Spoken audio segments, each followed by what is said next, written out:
தமிழ் செய்திகள். முதலில் தலைப்புச் செய்திகள். எரிசக்தி நுகர்வை குறைக்குமாறு பிரதி அமைச்சர் கோரிக்கை. தனியார் பேருந்துகளை இயக்குவது 50% குறையும் அபாயம். அரசு ஊழியர்கள் வீட்டிலிருந்த வேலை வெளியாகியுள்ள தகவல். QR முறையினால் வாகன இறக்குமதியாளர்களுக்கு பெரும் சிக்கல். விவசாயிகளுக்கு QR குறியீடு இன்றி எரிபொருள் விநியோகம். ஹெரணிகா பிரேமச்சந்திரவுக்கு எதிரான வழக்கு ஒத்திவைப்பு.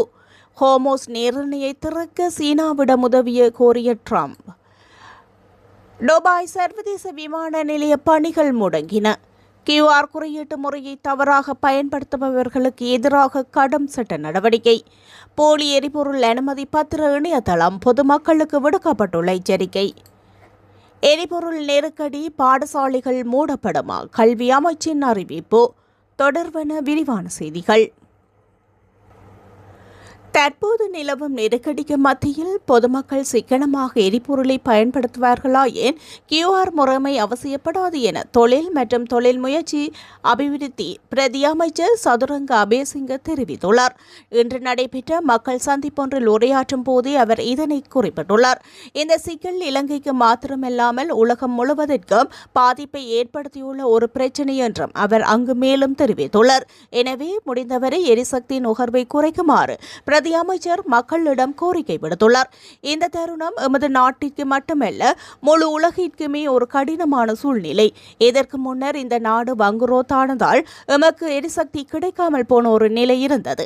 இப்போது நாம் எவ்வளவு வலுவாக இருந்தாலும் உலகத்திடமிருந்து எண்ணெயை பெற்றுக்கொள்வதில் ஒரு நெருக்கடி ஏற்பட்டுள்ளது. எனவே நாம் சிக்கனமாக செயல்பட வேண்டும். அதனால் தான் இந்த திட்டம் மிகவும் முக்கியமானது. சிக்கனமான ஒரு சமூகமாக நாம் எவ்வாறு கட்டியெழுப்பப்பட வேண்டும். இந்த நெருக்கடியையும் எதிர்காலத்தில் எதிர்கொள்ள எமக்கு சாதகமான சூழல் உள்ளது. முடிந்தால் மின்சார நுகர்வை குறைத்துக் கொள்ளுங்கள். பயணங்களை குறைத்துக் கொண்டு முடிந்தவரை பொது போக்குவரத்தை பயன்படுத்துங்கள். எம்மால் ஒரு பங்களிப்பை வழங்க முடியும். கடந்த மாதம் நாம் 40 லிட்டர் எரிபொருளை பயன்படுத்தியிருந்தால் இந்த மாதம் அதனை 30 லிட்டராக குறைத்துக் கொள்ள நாம் என்ன செய்ய வேண்டும்? அரசாங்கம் QR முறைமையை கொண்டு வர தேவையில்லை. QR என்பது ஒரு தொழில்நுட்பம் என்பதை மக்கள் புரிந்து கொள்ள வேண்டும். மக்கள் தாங்களாகவே நுகர்வை குறைத்துக் கொண்டால் QR அவசியப்படாது. தொழில்நுட்பம் முக்கியமல்ல. QR மூலம் வழங்கலாம், பங்கீட்டு முறை மூலமும் வழங்கலாம், அல்லது கூப்பன் முறை மூலமும் வழங்கலாம். தொழில்நுட்ப ரீதியாக மிகவும் பொருத்தமானது QR முறையாகும். இப்போது எம்மிடமுள்ள எரிபொருள் அளவை அத்தியாவசிய தேவைகளுக்கு பயன்படுத்தி தேவையற்ற விடயங்களை குறைத்துக் கொள்ள வேண்டியுள்ளது. அது மக்களின் கையில் தான் உள்ளது என அவர் தெரிவித்துள்ளார். இலங்கை போக்குவரத்து சபையின் டிப்போக்கள் ஊடாக தனியார் பேருந்துகளுக்கு எரிபொருள் வழங்கும் போது பல்வேறு சிக்கல்களை எதிர்நோக்க வேண்டியுள்ளதாக தனியார் பேருந்து உரிமையாளர்கள் சங்கத்தின் தலைவர் கெமனு விஜயரத்ன தெரிவித்துள்ளார். டிப்போக்கள் ஊடாக மாத்திரம் எரிபொருள் வழங்கப்பட்டால் தினசரி இயங்கும் பேருந்துகளின் எண்ணிக்கை 50% குறையும் என அவர் சுட்டிக்காட்டியுள்ளார். நாட்டில் சுமார் 13,000 தனியார் பேருந்துகள் உள்ளதாக சுட்டிக்காட்டிய கெமனு விஜயரத்ன இந்த நடைமுறையினால் 6,500 பேருந்துகளை மாத்திரமே இயக்க முடியும் என தெரிவித்துள்ளார். அத்துடன் தற்போதுள்ள பேருந்துகளின் எண்ணிக்கைக்கு ஏற்ப டிப்போக்களின் எண்ணிக்கை போதுமானதாக இல்லை எனவும் இதற்காக முறையான வேலை திட்டம் ஒன்று அவசியம் என்றும் அவர் வலியுறுத்தியுள்ளார். இது ஒரு பாரதூரமான பிரச்சனையாக மாறும். எங்களிடம் உள்ள பஸ்களுக்கு எரிபொருள் பெறுவதற்கு தற்போதுள்ள டிப்போக்களின் எண்ணிக்கை போதாது. இதனால் நீண்ட வரிசைகள் ஏற்படும். அதேபோல் அவர்கள் இரவு நேரங்களில் டீசல் வழங்குவதில்லை. நாங்கள் சேவையில் ஈடுபட்டுவிட்டுத்தான் எரிபொருள் பெற வருகின்றோம். ஆனால் டிப்போக்கள் மாலை 5 மணிக்கே மூடப்படுகின்றன. அவ்வாறு நடந்தால் அடுத்த நாள் எம்மால் சேவையில் ஈடுபட முடியாது. வீதியிலேயே கிடக்க வேண்டிய நிலை ஏற்படும். இதன் விளைவாக இலங்கை முழுவதும் 50% பஸ்களை மாத்திரமே இயக்க முடியும். QR நடைமுறைக்கு முன்னதாகவே இதற்கான தயார்படுத்தல்களை மேற்கொள்ளுமாறு நான் 2 வாரங்களுக்கு முன்பே கூறினேன். உலகளாவிய ரீதியில் ஏற்பட்டுள்ள நெருக்கடியை நாம் அறிவோம். ஆனால் ஏழை மக்கள் தனியார் மற்றும் அரசு பஸ்களிலேயே பயணிக்க வேண்டியுள்ளது. எனவே பொது போக்குவரத்து சேவைக்கு முன்னுரிமை வழங்குங்கள். இல்லையெனில் அரசாங்கம் பாரிய நெருக்கடிக்கு உள்ளாகும். இலங்கையில் உள்ள 13,000 பஸ்களில் 6,500 மாத்திரமே ஓடும் நிலை ஏற்படும் என அவர் தெரிவித்துள்ளார். மத்திய கிழக்கில் நிலவும் போர் சூழலால் உருவாகியுள்ள நிலைமையை முன்கூட்டியே கணிக்க முடியாது எனவும் வளர்ந்து வரும் புதிய சவால்களை தொடர்ந்து கண்காணித்து ஒரு நாடாக அவற்றுக்கு கூட்டு முயற்சியுடன் முகம் கொடுக்க வேண்டும் எனவும் ஜனாதிபதி அன்ருகுமார திசாநாயக்க தெரிவித்துள்ளார். தற்போதைய சூழ்நிலையில் அத்தியாவசிய சேவைகளை முறையாக பேணுவதில் எழுந்துள்ள சவால்கள் குறித்து சம்பந்தப்பட்ட அமைச்சுக்களின் செயலாளர்கள் மற்றும் நிறுவன தலைவர்களுடன் நேற்று ஜனாதிபதி அலுவலகத்தில் நடைபெற்ற கலந்துரையாடலின் போதே ஜனாதிபதி இதனை குறிப்பிட்டுள்ளார்.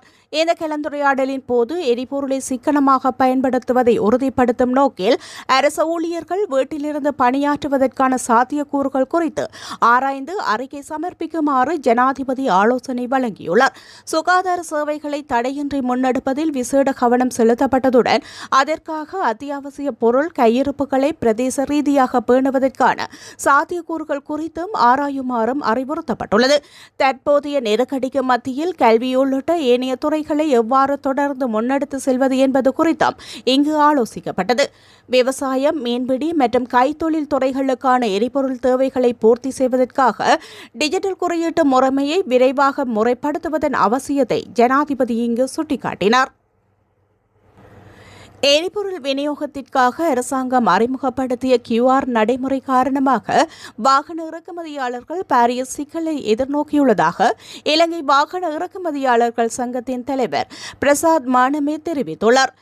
இன்று நடைபெற்ற ஊடகவியலாளர் சந்திப்பில் கலந்து கொண்டு கருத்து வெளியிட்ட அவர், வாகனங்களை இறக்குமதி செய்யும் போது அவற்றுக்கு எரிபொருளை பெற்றுக்கொள்வதில் சிக்கல் ஏற்பட்டுள்ளதாகவும் இதற்கு தகுந்த வேலைத்திட்டம் ஒன்றினை உருவாக்கி தருமாறும் கோரிக்கை விடுத்துள்ளார். வாகனங்கள் இறக்குமதி செய்யப்படும் போது அவை ஹம்பாந்தோட்டை துறைமுகத்தை வந்தடைவதாகவும் அங்கு அந்த தகு வாகனங்களை கொழும்புக்கு கொண்டுவரில் எரிபொருள் தட்டுப்பாடு பெரும் தடையாக இருப்பதாகவும் அவர் குறிப்பிட்டுள்ளார். இதுகுறித்து அரசாங்கத்துடன் கலந்துரையாடி ஒரு தீர்மானத்திற்கு வர தயாராக இருப்பதாகவும் அவர் தெரிவித்துள்ளார். மாதாந்தம் சுமார் 100 முதல் 150 வரையிலான வாகனங்கள் நாட்டிற்குள் கொண்டு வரப்படுவதை சுட்டிக்காட்டிய அவர், இந்த வாகனங்களுக்கு எரிபொருள் வழங்குவதற்காக விசேட QR நடைமுறை அல்லது எரிபொருள் ஒதுக்கீடு முறை ஒன்றை உருவாக்குவது அவசியமானது எனவும் வலியுறுத்தியுள்ளார். மேலும் அவர் கூறுகையில், எமது வாகனங்கள் கம்பாந்தோட்டை துறைமுகத்திற்கே வருகின்றன. அங்கிருந்து கொண்டு வரும்போது வாகனங்களில் எரிபொருள் இருப்பதில்லை. பதிவு செய்யப்படாத வாகனங்களுக்கு QR நடைமுறையின் கீழ் எவ்வாறு எரிபொருளை பெறுவது என்பதில் சிக்கல் எழுந்துள்ளது. சில நேரங்களில் காட்சி அறைகளில் இருக்கும் வாகனங்களில் எரிபொருள் தீர்ந்து போனால் அவற்றிற்கு எவ்வாறு எரிபொருளை பெறுவது? எனவே பதிவு செய்யப்படாத வாகனங்களுக்கு ஒரு QR முறையே அல்லது எமது நிறுவன இலக்கத்திற்கு ஒரு எரிபொருள் ஒதுக்கீட்டை வழங்குமாறு அரசாங்கத்திடம் கேட்டுக்கொள்கின்றோம். ஒரு இறக்குமதியாளர் சரியாக 100 தொடக்கம் 150 வாகனங்களை கொண்டு வருகின்றார். இவை அனைத்திற்கும் எமது தனிப்பட்ட QR குறியீடுகளை பயன்படுத்தி எரிபொருள் நிரப்ப முடியாது. இந்த துறையானது அரசாங்கத்திற்கு அதிக வரி வருமானத்தை பெற்றுத்தரும் ஒரு வணிகமாகும். எனவே இது குறித்து அரசாங்கம் கவனம் செலுத்தி கலந்துரையாடி ஒரு முறையான தீர்வை எட்ட வேண்டும் என அவர் கோரிக்கை விடுத்துள்ளார். எரிபொருள் அனுமதி பத்திரமின்றி விவசாயிகளுக்கு எரிபொருளை வழங்க நடவடிக்கை எடுக்கப்பட்டுள்ளது. விவசாய அபிவிருத்தி ஆணையாளர் நாயகம் இந்த விடயத்தை தெரிவித்துள்ளார். அதன்படி அறுவடை பணிகளுக்காக ஏக்கர் ஒன்றிற்கு 15 லிட்டர் எரிபொருளும் நிலம் முழுது தயார்படுத்துதல் பணிகளுக்காக ஏக்கருக்கு 20 லிட்டர் எரிபொருளும் விவசாயிகளுக்கு QR இன்றி வழங்கப்படும் என அவர் குறிப்பிட்டுள்ளார். முன்னாள் பாராளுமன்ற உறுப்பினர் கிரேனிகா பிரேமச்சந்திர உள்ளிட்ட 15 சந்தேக நபர்களுக்கு எதிரான முறைப்பாட்டை எதிர்வரும் ஆகஸ்ட் 17ஆம் தேதி மீண்டும் அளிக்குமாறு கொழும்பு நீதிவான் நீதிமன்றம் இன்று உத்தரவிட்டுள்ளது. 2022ஆம் ஆண்டு கொழும்பு சுதந்திர சதுக்கத்திற்கு அருகில் சட்டவிரோதமான முறையில் வீதி நாடகம் ஒன்றை அரங்கேற்றியதன் மூலம் பொதுமக்களுக்கு இடையூறு விளைவித்ததாக சந்தேக நபர்களுக்கு எதிராக குற்றம் சாட்டப்பட்டுள்ளது. இந்த முறைப்பாடு இன்று கொழும்பு பிரதம நீதிவான் அசங்கேஸ் போதரகம முன்னிலையில் விசாரணைக்கு எடுத்துக் கொள்ளப்பட்டது. குறித்த சம்பவம் தொடர்பான விசாரணைகள் நிறைவடைந்துள்ளதாக கர்வாத்தோட்டம் போலீசார் நீதிமன்றத்திற்கு அறியப்படுத்தினர். மேலதிக அறிவுறுத்தல்களை பெற்றுக்கொள்வதற்காக விசாரணை அறிக்கைகள் சட்டமா அதிபரிடம் சமர்ப்பிக்கப்பட்டுள்ளதாகவும் போலீசார் குறிப்பிட்டுள்ளனர். இதனையடுத்து அந்த நடவடிக்கைகளின் முன்னேற்றத்தை அறிவிப்பதற்காக இந்த முறைப்பாட்டை எதிர்வரும் ஆகஸ்ட் மாதம் 17ஆம் தேதி மீண்டும் அழைக்குமாறு நீதிவான் உத்தரவிட்டுள்ளார். இந்த வழக்கு விசாரணைக்கு எடுத்துக் கொள்ளப்பட்ட போது கிரணிகா பிரேமச்சந்திர உள்ளிட்ட பிரதிவாதிகள் நீதிமன்றத்தில் முன்னிலையாகியிருந்தனர். ஹோர்முஸ் நீரிணையில் தற்போது கப்பல் போக்குவரத்து ஏற்பட்டுள்ள தடைகளை நீக்க சீனா உதவும் என தாம் எதிர்பார்ப்பதாக அமெரிக்க ஜனாதிபதி டொனால்ட் ட்ரம்ப் நம்பிக்கை வெளியிட்டுள்ளார். சீனாவின் 90% எண்ணெய் இந்த நீரிணை வழியாகவே வருவதாகவும் அதனால் சீனா இந்த விடயத்தில் ஒத்துழைப்பு வழங்கும் எனவும் அவர் ஊடகங்களுக்கு குறிப்பிட்டுள்ளார். எதிர்வரும் மார்ச் மாத இறுதியில் திட்டமிடப்பட்டிருந்த சீன ஜனாதிபதியுடனான சந்திப்பு பிற்போடப்படலாம் என அவர் கூறிய நிலையில் அதற்கான காரணங்களை வெளிப்படுத்தியிருக்கவில்லை. இந்த சந்திப்புக்கு முன்னர் ஹோர்முஸ் நீரிணையை திறப்பதற்கு சீனா நடவடிக்கை எடுக்கும் என அவர் தெரிவித்துள்ளார். சீனா ஈரானின் எண்ணெய் தயாரிப்புகளில் சுமார் 90% கொள்வனவு செய்கின்றது. ஆனால் இது சீனாவின் மொத்த எண்ணெய் கொள்வனவில் சுமார் 12% மட்டுமே ஆகும்.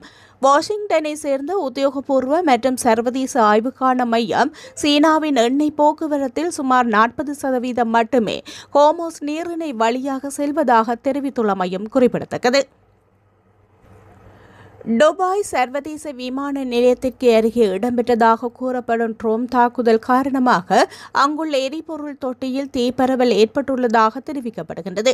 இதனால் பொதுமக்களின் பாதுகாப்பு கருதி துபாய் சர்வதேச விமான நிலைய பணிகள் தற்காலிகமாக இடைநிறுத்தப்பட்டுள்ளதாக சர்வதேச தகவல்கள் தெரிவிக்கின்றன. உடனடியாக தீயை கட்டுப்பாட்டுக்குள் கொண்டுவர அதிகாரிகள் உடனடி நடவடிக்கைகளை எடுத்துள்ளனர்.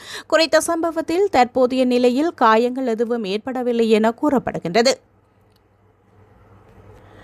நாடு முழுவதிலும் QR குறியீடு முறையிலான எரிபொருள் விநியோக முறைமையை பொதுமக்கள் பயன்படுத்தும் போது சட்டம் ஒழுங்கை நிலைநாட்டுமாறு அனைத்து போலீஸ் நிலைய பொறுப்பதிகாரிகளுக்கும் அறிவுறுத்தல்கள் வழங்கப்பட்டுள்ளது. போலீஸ் ஊடக பேச்சாளர் உதவி போலீஸ் அத்தீட்சகர் FU புட்லர் இதனை தெரிவித்துள்ளார். QR குறியீடு முறைமையை தவறாக பயன்படுத்துபவர்கள், அதில் மோசடி செய்பவர்கள் அல்லது அதன் நடைமுறைகளுக்கு இடையூறு விளைவிப்பவர்களுக்கு எதிராக போலீசார் கடும் சட்ட நடவடிக்கைகள் எடுப்பார்கள். எரிபொருளை பெற்றுக்கொள்ளும் போது பொதுமக்கள் பொறுமையுடனும் போலீசாருக்கு ஒத்துழைப்பும் வழங்குமாறும் கேட்டுக்கொள்ளப்படுகின்றனர். நாடு முழுவதிலும் உள்ள அனைத்து போலீஸ் பிரிவுகளையும் உள்ளடக்கும் வகையில் நடமாடும் ரோந்து பணிகள் அதிகரிக்கப்பட்டுள்ளன. அத்துடன் ஒழுங்கை பராமரிக்கவும் இந்த திட்டத்திற்கு ஆதரவளிக்கவும் மேலதிக உத்தியோகத்தர்கள் பணியில் ஈடுபடுத்தப்பட்டுள்ளனர் என அவர் தெரிவித்துள்ளார். தேசிய எரிபொருள் அனுமதி பத்திர கோட்டா முறைமையின் உத்தியோகபூர்வ இணையதளத்தை போன்றே வடிவமைக்கப்பட்ட போலி இணையதளம் ஒன்று தற்போது உலா வருவதாக முன்னணி சைபர் பாதுகாப்பு மூலோபாய நிபுணர் அசேல வைத்தியாளரங்க எச்சரிக்கை விடுத்துள்ளார். பொதுமக்கள் அவதானமாக இருக்க வேண்டியதன் அவசியம் குறித்து அவர் சுட்டிக்காட்டியுள்ளார். மோசடிக்காரர்கள் பொதுமக்களை ஏமாற்றி அவர்களின் தனிப்பட்ட விடயங்களை பெற்றுக்கொள்வதற்காக இந்த போலியான இணையதளத்தை உருவாக்கியுள்ளனர். இது தொடர்பில் தமது தளத்தில் பதிவிட்டுள்ள வைத்தியலாரங்க உத்தியோகபூர்வ தளம் போன்றே தோற்றமளிக்கும் இந்த தளத்தில் உங்களது ஒவ்வொரு தனிப்பட்ட விவரங்களையும் உள்ளிட வேண்டாம் என அவர் வலியுறுத்தியுள்ளார். இதனை தவிர மற்ற எந்தவொரு இணையதள முகவரிகளிலோ அல்லது குறுஞ்செய்திகள் மூலம் வரும் இணைப்புகளிலோ உங்களது வாகன இலக்கம், தொலைபேசி இலக்கம் அல்லது தேசிய அடையாள அட்டை விவரங்களை வழங்க வேண்டாம் என அதிகாரிகள் கேட்டுக் கொண்டுள்ளனர்.